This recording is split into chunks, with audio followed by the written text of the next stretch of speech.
ვენეცია. იტალიის ეს ტურისტული ზონა შუა საუკუნეებში მსოფლიოს ერთ-ერთი ყველაზე მდიდარი სახელმწიფო იყო.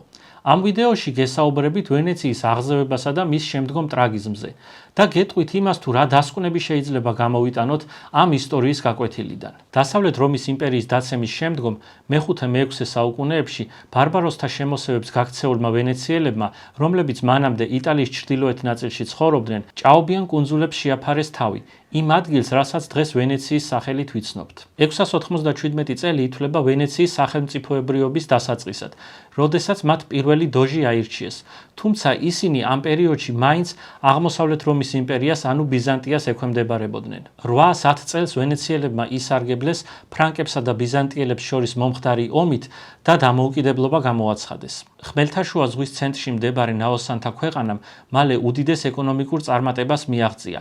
საოცრად გაიზარდა მათი დემოგრაფიაც. 1050 წელს ვენეციის მოსახლეობა 45,000 კაცს შეადგენდა. 1200 წელს 70,000. 1320 წელს კი უკვე 100,000 იყო და ამ მაჩვენებლით იგი სამჯერ აღემატებოდა იმდროინდელ ლონდონს.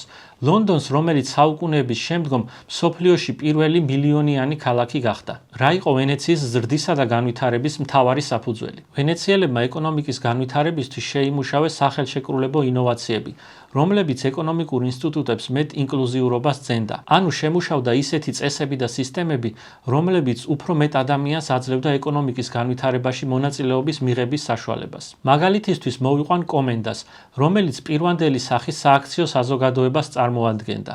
კომენდა შედგებოდა ორი პირისაგან. ვენეციელები იყვნენ კარგი ნაოსნები და აქტიურად ჩაბმული სავაჭრო საქმიანობაში.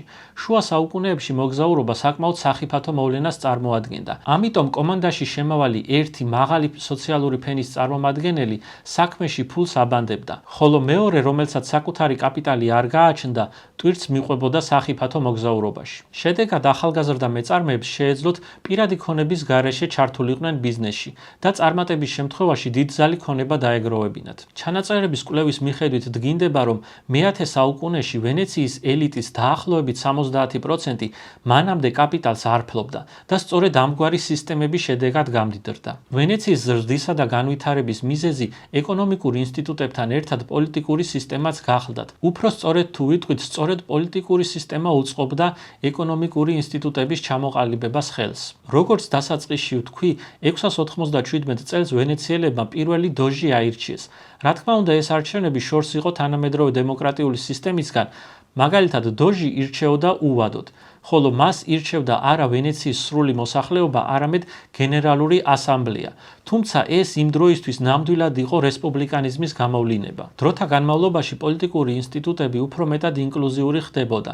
ყალიბდებოდა ახალ-ახალი საბჭოები, ხოლო დოჟის უფლებამოსილებები ნელ-ნელა მცირდებოდა. პოლიტიკურმა რეფორმებმა ინსტიტუციური სიახლეების დანერგვა განაპირობა. გარდაქმნა ეხებოდა სამართალს, დამოუკიდებელი მაგისტრების საკითხებს, სასამართლოს, აპელაციებს, ახალ კანონებს კერძო ხელშეკრულებისა და გაკოტრების შესახებ. ვენეციაში საფუძველი ჩაეყარა თანამედროვე საბანკო საქმიანობას. 1082 წელს ვენეციური სავაჭრო კვარტალი შეიქმნა კონსტანტინოპოლში, იმდროინდელი მსოფლიოს ცენტრში, სადაც 10,000 ვენეციელი დასახლდა. ერთი შეხედვით ვენეციის წინსვლას ვერაფერი შეაჩერებდა, თუმცა მათ წინ ტრაგიკული დაღმასვლა ელოდათ, რაც თავად ვენეციელებმა განაპირობეს. როგორც უკვე ვახსენე, კომანდა და მსგავსი ეკონომიკური ინსტიტუტები საშუალებას აძლევდა დაბალი ფენის წარმომადგენლებს ვენეციის ელიტაში ჩაწერილიყვნენ. მსგავსი ახალგაზრდების ყოველი ახალი ტალღა ვენეციის უკვე არსებული ელიტის კონკურენტი ხდებოდა.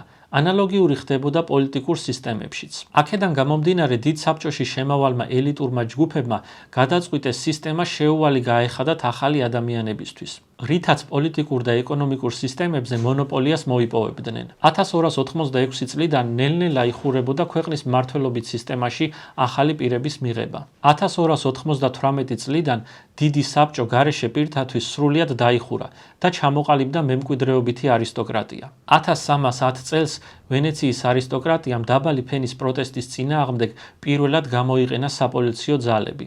რა მიიღო ვენეციამ ძალაუფლების კონკრეტული ჯგუფის ხელში კონცენტრაციის სანაცვლოდ? მსოფლიოს ერთ-ერთი უმდიდრესი ქვეყნის ეკონომიკამ მკვეთრი დაღმასვლა დაიწყო.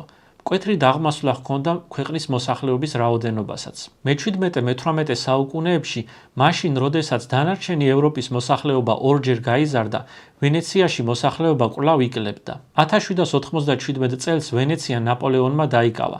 ამავე წელს იგი ავსტრიას გადასცა. მას შემდგომ ვენეციის კუნძულები ხან ავსტრიას ეკუთვნოდა, ხან იტალიას. საბოლოოდ კი 1866 წელს ვენეცია დარჩა იტალიას. რა გაკვეთილს გვაძლევს ეს ისტორია ჩვენ დღევანდელ ქართველებს? ძალაუფლებისგან გაუმაძღარმა ვენეციის ელიტამ თავად გამოუტანა განაჩენი საკუთარ სახელმწიფოს. ასე ხდება, როდესაც ძალაუფლებისგან დაბრმავებული მმართველები ვერ თმობენ საკუთარ სკამებს. იგივე პროცესს ვაკვირდებით დღეს საქართველოშიც.